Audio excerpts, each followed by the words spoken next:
If it were not for global news, we would not have learned that the Conservative leader has been purposefully using his videos to appeal to far-right misogynistic online movements. These are anti-women movements, and they have had devastating real-life consequences. Mr. Speaker, I call on the Conservative leader to stand in this House, take responsibility, and apologize.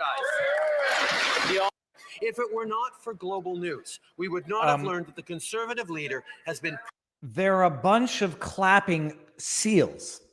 I mean, literally, I look at every one of those people behind Justin Trudeau, and it makes me want to puke in my mouth. You got Miller right there in the middle. You got Liar Mendocino over here to the left. You got twerking Christina Freeland right behind his elbow. Let's let this sink in, and I'm just going to go through a litany of examples to evidence the thorough, pathological, and systematic confession through projection from this awful, awful, awful man. He's an awful man. If it were not for global news, we would not have learned that the Conservative leader has been purposefully using his videos to appeal to far-right misogynistic online movements. What the hell does that mean? Okay, and someone screams shame in the background, like we're in a medieval parading of a criminal through a street. These are... Look at them in the back, just like NPCs. They are non-playable characters, non-programmed. Whatever. They're NPCs, people. Anti-women movements, and they have had devastating real-life consequences. Devastating real-life consequences? Example, please, Mr. Trudeau? The Right Honourable Speaker, Justin Trudeau. My butt. On the Conservative leader to stand in this House, take responsibility, and apologize. If it were not... Okay. Justin Trudeau just accused somebody of misogyny. I know you've seen it. I'm just going to go through Trudeau apology, grope. Trudeau, I apologize to reporter behind groping claim. We've seen that. Have we seen, what did they call it? I believe they called it Elbowgate. Elbowgate? Trudeau? When he elbowed a female minister in the boob. Looks damn good is what that looks like. What is that? Skip the ad. That's Trudeau. March it, elbowed the woman right in the boob right there. And I'm not saying boob to be funny. I just, it's like chest or breast or whatever. He elbowed. Look right there. He's a man. A man storms through Parliament and grabs people. Look at this. Right there on the right in the chest. Ow. That's what a man who's not a misogynist does. You know what else a man who's not a misogynist does? He fires his female Minister of Justice and Attorney General. You know what else a man who's not a misogynist does? He calls women who might be vaccine hesitant misogynists, extremists. He's a horrible person. And I typically wait a very long time to admonish the being of another human. He's an abusive, horrible person. Hello, all. So I'm sorry we had to start on that note. It'll get better as the stream goes on. Let me make sure that we're live on the Rumbles. We are. And a Rumble rant is in there already. Weimer953 says, with the potential Biden charges, it looks like it's just another cover-up. They're using the firearm and tax issues as a smokescreen to hide the deflect from the massive corruption with the big guy. We're going to get to that. So, everybody, good afternoon? Oh, it's 12:34. 1, 2, 3, 4. The most satisfying hour of the day. The most satisfying minute of the day. I loathe Justin Trudeau, and I wish that all the political comeuppance that he deserves. How he's gotten this far in politics is beyond me. 2 ethics violations, which means he's broken federal law twice. 1, 2, 3, 4, 5, 6. Yes, Corey Tucker, well played. He's broken Canadian ethics law twice. Was accused of it a third time. Is the pictures of him, that wouldn't be my political argument to be made against Trudeau, but Lord knows it would have been disqualifying for any conservative to have multiple, too many to count, pictures dressed in a skin tone darker than your birth skin tone. No, that's fine. What were the other ones? Massive corruption.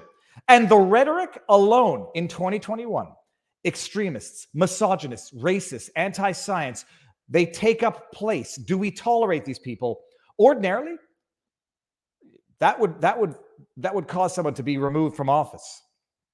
Ordinarily. There's a chat that I'm not bringing up because it could be a defamatory allegation, but I read it. So sorry we had to start off on that. It'll get better as we go along. Now, I got to do some housekeeping. You may notice that the channel actually now has sponsors. We had American Hartford Gold, which might be a recurring sponsor, Home Title Lock, and I've got another sponsor for the channel now. Now, first of all, I was supposed to do the sponsored video yesterday. You saw the paid promotion, but I got distracted when I got a call from my kid's school that said, it's not an emergency, but your kid's seeing blurry. Now, luckily, we had not done anything medical that would really have put me over the edge of an absolute panic attack, but I immediately go full panic attack regardless. I suspect my kid, if my kid were in fact seeing blurry, it's probably because they spend too much time in front of an iPad, too close to an iPad. I think that's probably what it was. But as luck would have it, for anybody with kids knows, they feel immediately better the second they get home from school. So I got distracted and forgot to do my Home Title Lock read yesterday. So I'm going to do it today. And another one a little bit later on. To start off with this, and this is not a sponsor, like just a plug. I actually use Home Title Lock, and I'm not, it sounds like a grotesque cliche. I'm new to the United States. And when I got down here and Home Title Lock reached out to me and said, do you have Home Title Lock? And I said, why would I need that? And they said, well, there's this type of fraud that seems to be pretty popular in the States and maybe even more popular in Florida, where people borrow money against your house because in the States, you just need to go to the office, whatever where the registry is, pull up a deed, or is it called a quitclaim deed or a deed of sale for someone's house, forge the document, forge a signature, and you can go to a bank and borrow money against the house. They don't change the title of the house. And it's like an episode of The Simpsons where someone shows up and says, we live here now, but they borrow money against your house. And so Home Title Lock comes to me and says, look into this. And I was like, okay, interesting. And I call my house insurance and I say, is this a real thing? And they say, yes. It's a real thing. And so I then immediately signed up for Home Title Lock. And how it works is if someone tries to pull your deed from the registry, you get a notification and there's a freeze put on so that nobody can borrow against your house. That's how it works. $20 a month. David Langford seems to think that that's too much. I don't think that's too much, considering the home is the most important asset that people own, even though Rich Dad, Poor Dad does not think it's an asset. We'll call it an asset that doesn't generate revenue, but is definitely an asset. Considering it's people's biggest asset, $20 a month, I find it more than fair. Home Title Lock / Viva. And I don't know, I think there's some promo that you might get. I forget what it is. But no joke. So that's the first sponsor for today's video. So first of all, thank you, Home Title Lock, for having the courage, the audacity, even to sponsor an intellectual, informative rebel like myself. But I also use Home Title Lock, and I haven't had to use it yet, which I think is the best thing. So if the worst thing that happens is I spend $240 a year to make sure that I get notified if someone wants to borrow against our house, well worth it. HometitleLock.com /Viva. Booyah. But I am actually genuinely appreciative of sponsors who I can work with and who are not too scared to work with me. It's been a while. Shabbat Shalom says Eyal Naman. Shabbat Shalom in advance. I don't know what time it is. I guess in Europe they're celebrating Shabbat. Thank you very much for the super chat. Standard disclaimers, by the way. Thank you for super chats. YouTube takes 30% of those. If you don't want to support YouTube, and I can understand that, we are also simultaneously streaming on the Rumbles. Currently, right now, on Rumble. And I'm going to cut this stream at about 30 minutes to go over exclusively to Rumble, because Rumble is the place to be now. Let me just make sure that we're here. Good. We're live. No medical advice, no election fortification advice, no legal advice. And what else?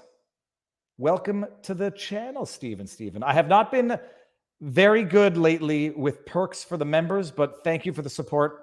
If anybody wants to support, also, vivabarneslaw.locals.com. Okay, first story of the day, people. What do you want to start with? What do we start with? Let's start with the mad, almost frothing march towards nuclear war. I'm not pulling a Tim Pool type panic thingy thing, even though I think it's sometimes, I'm getting very scared at the trajectory of the world, the political trajectory of the world. It definitely feels, for whatever the reason, that we're in a movie, maybe a movie like Doctor Strangelove, and if anybody watching hasn't seen it, go watch it. It feels like we're in a movie where we're being led by literally is paradigmic a word? The paradigm of evil. The old white men who are in their bunker, sipping their champagne, spooning their caviar. They've got full fridges. They're in their nuclear fallout bunkers, and they're sitting there saying, we should really start a nuclear war. I mean, it's straight out of Doctor Strangelove. You got Michael Bolton. It's not Michael Bolton. I'm going to do it from hitherto, John Bolton shall be referred to as Michael Bolton. You got Michael Bolton. He doesn't care. He's lived a good life. He's made all his money. He's lived every luxury that anybody can expect in life. He is marching towards war. Let's see what his most recent publication. Gosh darn it, I set up all of my links. Here we go. Michael Bolton. He's lived a good life. Wealth, health, happiness. He knows that he's made it to adulthood. He's ready to sacrifice everyone else's children for his political regime change aspirations. This is Michael Bolton, published 3 days ago. And I don't know why he calls his publication 1945, or this is called 1945. I assume it has to be a reference to the end of World War II. What better way to commemorate the end of World War II than by ushering in World War III? Putin must go. Now is the time for regime change in Russia. Can we get a picture of the man himself? For God's sake, this man cannot remain in power, President. I'm not reading through this whole thing. I just want to underscore the madness of people who stand to suffer no consequences from their absolute political insanity, pushing for regime change. It's time for regime change. John Bolton says so.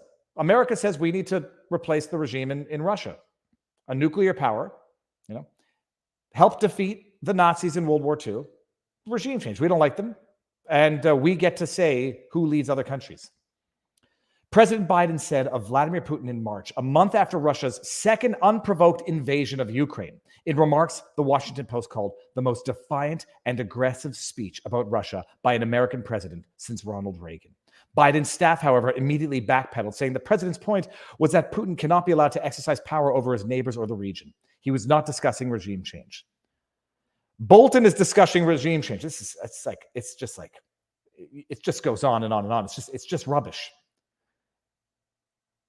While regime change may be daunting, America's goal of a peaceful and secure Europe, episodically pursued goal for over a century, remains central to our national interests. This is no time to be shy. We're going to go to his tweet in a second, but Michael Bolton, in the pursuit of security and peace in Europe, we should trigger a nuclear war with Russia, because it's nothing shy of exactly what he's saying. I mean, I am not a military strategist. I am but what I would call it's John Bolton. Oh, no. You know what? I'm not going to call him Michael Bolton, because I like Michael Bolton. I like Captain Jack Sparrow. We're going back to John. It's in order to secure a peace in Europe, we need to regime change a nuclear power. Just imagine, let's just flip the script a little bit. We're in China.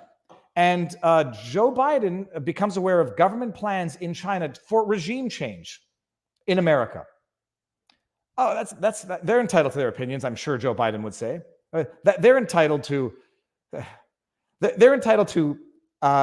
defy whatever you think. You may not think it was the will of the people, but they're entitled to carry out their own version of democracy in foreign countries. China is entitled to dictate to the US who their regime shall be.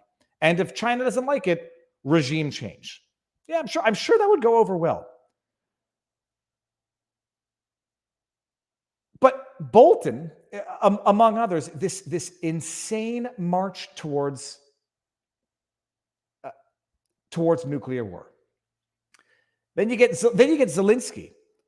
This is from Disclosed TV. Take it for what it's worth. Preemptive strikes against Russia to eliminate the possibility of a Russian nuclear strike.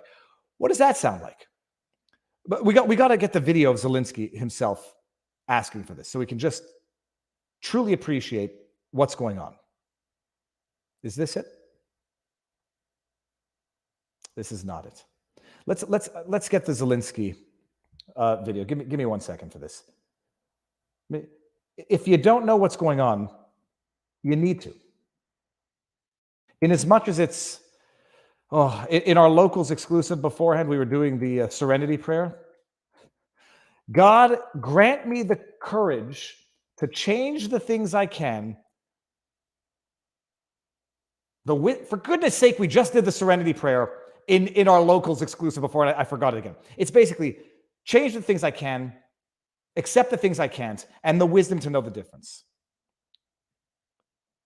But let's just watch this. Робити НАТО. Унеможливлювати, що повинно робити НАТО. Унеможливлювати застосування Росією ядерної зброї. Але, що важливо, я ще раз звертаюсь до міжнародної спільноти. Як це було до 24-го? Превентивні удари, щоб вони знали, що з ними буде, якщо вони застосують, а не навпаки.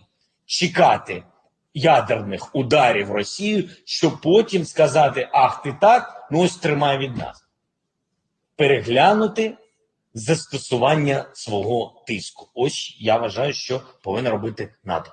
Переглянути порядок застосування. Що повинна робити? I recognize the limits of my own political military savvy. This is nothing shy of a call for nuclear war. Preemptive strikes against Russia to prevent Russia from being able to use nuclear weapons. How does that work? How does that work? What does that look like? And I mean, I'm not a military strategist. I just do suspect that Russia has nukes placed in various locations, hidden in various submarines, so that it's not even a realistic proposal, but for anything other than triggering a nuclear war. It's not a realistic proposal. It's impossible to achieve, even if it were, conceptually possible. It's impossible to achieve.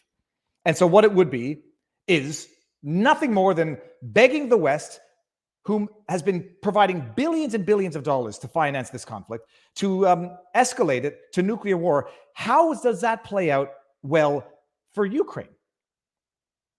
And not just that, it creates a situation, and you see it from the responses on Twitter, in the social medias, where if anybody says, maybe nuclear war is not the best thing, you're accused of being a Putin shill, a pro-Putin propagandist.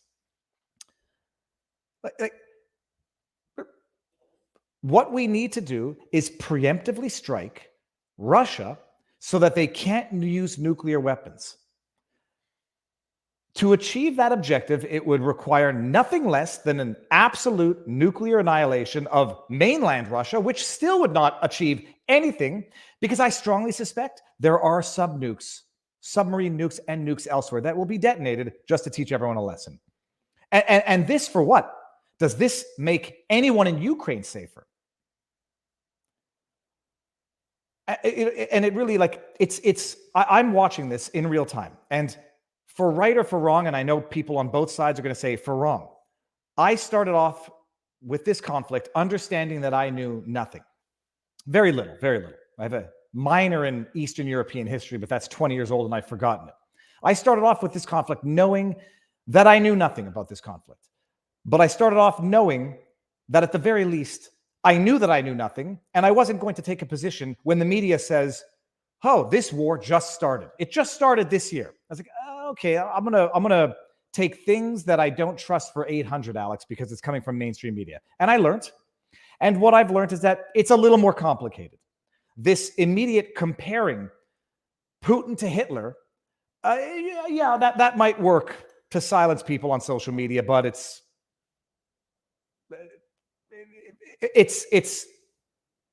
childish, juvenile application of Godwin's law at a political discourse level. I think I understand enough now to know that this is sufficiently complex that diving the world into World War III, nuclear annihilation, probably doesn't serve anyone's best interest. I don't think it gets there. Like I was having the white pill moments. I have my doom pill moments in the middle of the night when I'm like, up at 4 a.m, sweating, picturing. I would imagine if there's going to be, if people are going to use weapons for mass destruction, they're going to like maybe go with subaquatic nuclear detonations to trigger tsunamis to like wipe out the coast of Europe. And I'm sitting there thinking, like, how far inland on the Florida Peninsula do you have to be to survive a nuclear tsunami? The irrational thoughts, which are, fun to interrupt normal breathing patterns. But I don't think it's going to get there. But not for lack of trying. And it's a crazy thing. We need to get a world in which there's crowdsourcing of public sentiment to avoid a nuclear war. There are people out there, and I made the sarcastic, ironic tweet. It's going to go from paying more at the pump is the price you have to pay to fight Putin's aggression. It's going to go from that to the risk of nuclear war is the price you have to pay to fight Putin's aggression. If Putin is Hitler, like everyone says he is, you don't trigger a nuclear war with the Hitler. Oh, but then you get the appeasement argument. You don't appease Hitler either. Well, then you're between a rock and a hard place.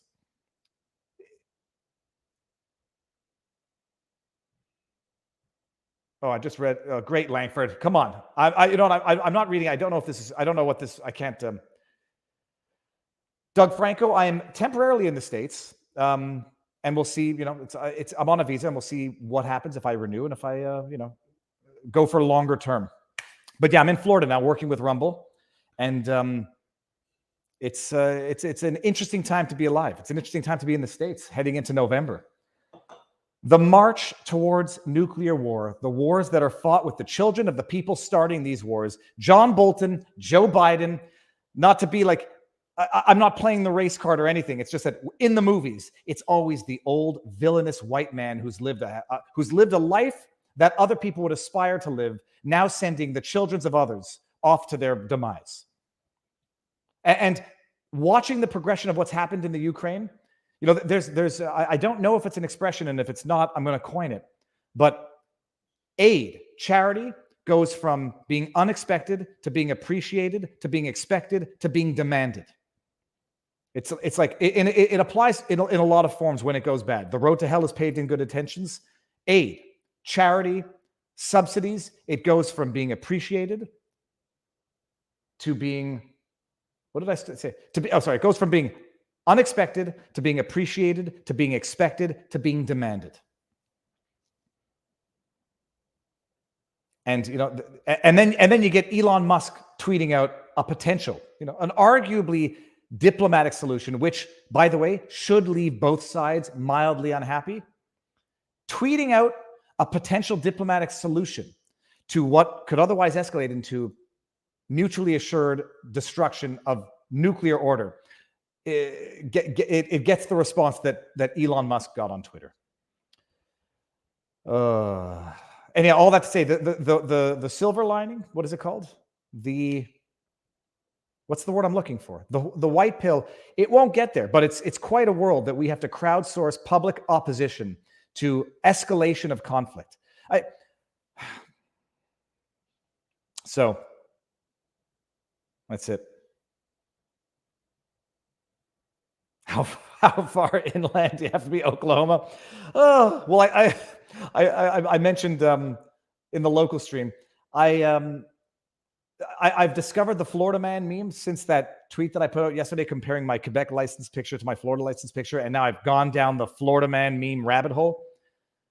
I don't want to become that meme, but I got a kayak also. So Florida man gets kayak, might do Florida man things.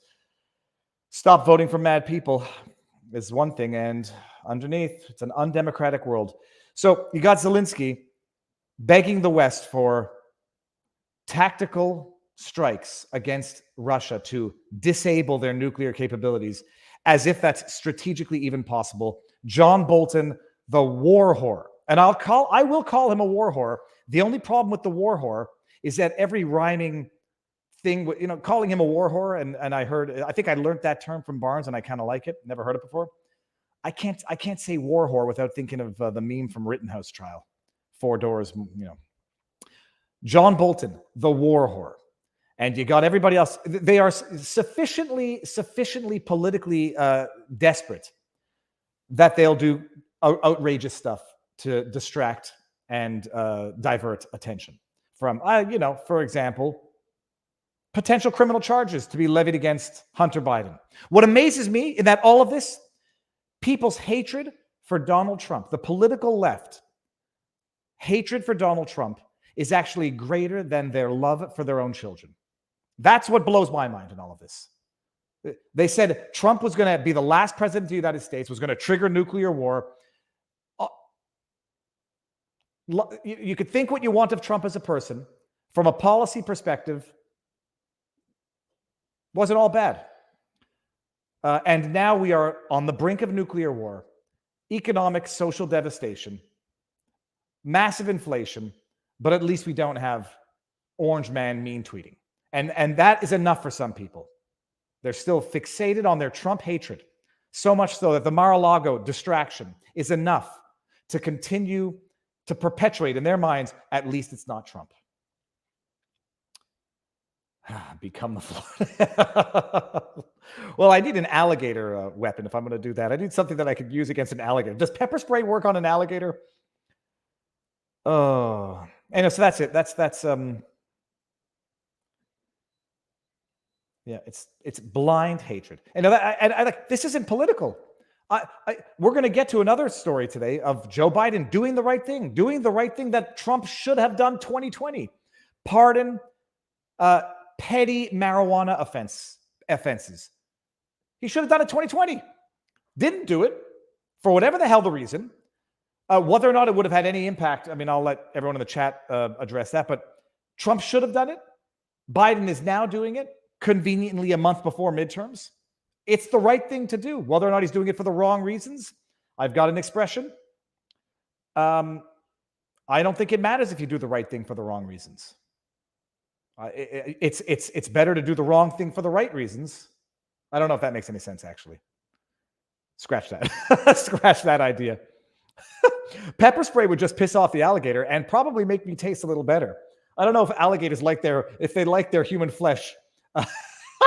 I'm not going to pepper spray an alligator, guys. Plus, I think that would also get me arrested in Florida because that would be considered harassing wildlife, even if it were life and death. Yeah, I'm not pepper spraying an alligator. So, what was I going to say? Yeah, no, we're gonna get to think. Biden's doing something right. Pardoning nonviolent petty marijuana offenses. Trump should have done it 2020.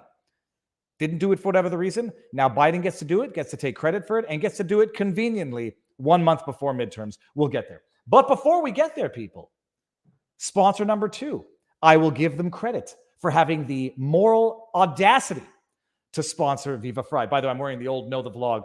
And this one, I'm going to tell you what I do to vet sponsors that I work with. Field of Greens.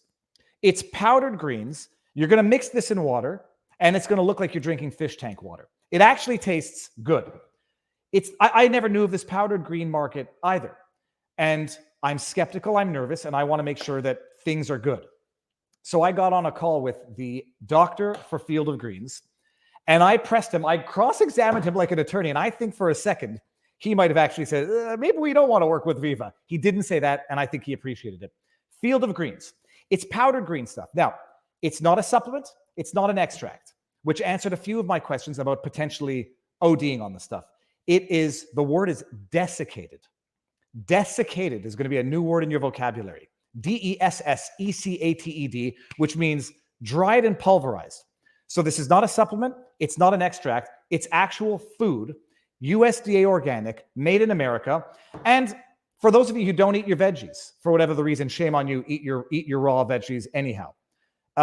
It is basically like pulverized vegetable jerky, which is the bottom line that I wanted to understand from my discussion with the doctor from Field of Greens. How's it made? Desiccated, dried, pulverized. It's food. It's not an extract, and it's not a supplement. 1 spoonful is 1 daily equivalent, a serving of vegetables, fruits and vegetables. It actually tastes good. So, and that's not, I'll drink it on screen if I have to, but I already had mine. So, Field of Greens, if you go to the website, fieldofgreens.com, promo code VIVA, and you'll get some good stuff. And it's interesting. I mean, I eat my veggies, and everyone should, because there is an argument as to whether or not powdered greens can ever be as efficient as veggies. But my goodness, between that and doing something unhealthy, it'll get you to drink water, and you'll get some nutrients, antioxidants. It's pulverized, dehydrated, desiccated vegetable, not a supplement, not an extract. It's an actual food. Hence, USDA organic, certified, made in America. Fieldofgreens.com/Viva. Do we do one more before moseying on over to the Rumbles? Chat, let's put it to a vote. Let me see. Hold on. I'm going to go down. Uh-oh. Who? Nobody. I do not have a grift. I have a hard work ethic. Just mixed with juice, it'll be fine. It doesn't taste bad. It doesn't taste bad. It will reconstitute on the bottom of the glass if you let it sit for too long. So you got to stir it and, do it. I'll do it. Well, I did ask also, can you overdose on it? And apparently you can't. So I'll do it on Rumble. I'll have one. I'll see if my wife can receive a text and stir one up. I'll do it real time for all of us. Okay, let's mosey on over to Rumble. I'm going to put the link back in here, and let's get this party started on the Rumbles, people. And no, never mind. I'll do it. Drink it, Viva. Okay, we got that. Mosey on over to Rumbles. We're going to end this on YouTube's. What did I just do here? Hold on. I don't want to do anything bad. Hold on. I almost missed a super chat before we left. 2 of them. In Spanish, dry in seco is dried out desicado. Well, I'll tell you one thing. When I was on the call with them and they said it's desiccated, I thought he said defecated. Twice I thought he said that. Biden's marijuana release promise is a joke. Virtually no one will be released. People in jail on federal drug charges for marijuana are in for selling, not mere possession. Interesting, actually. But does it taste like chicken? No, it actually just tastes like sweet soup. Okay, ending it on YouTube, going to Rumble in 3, 2,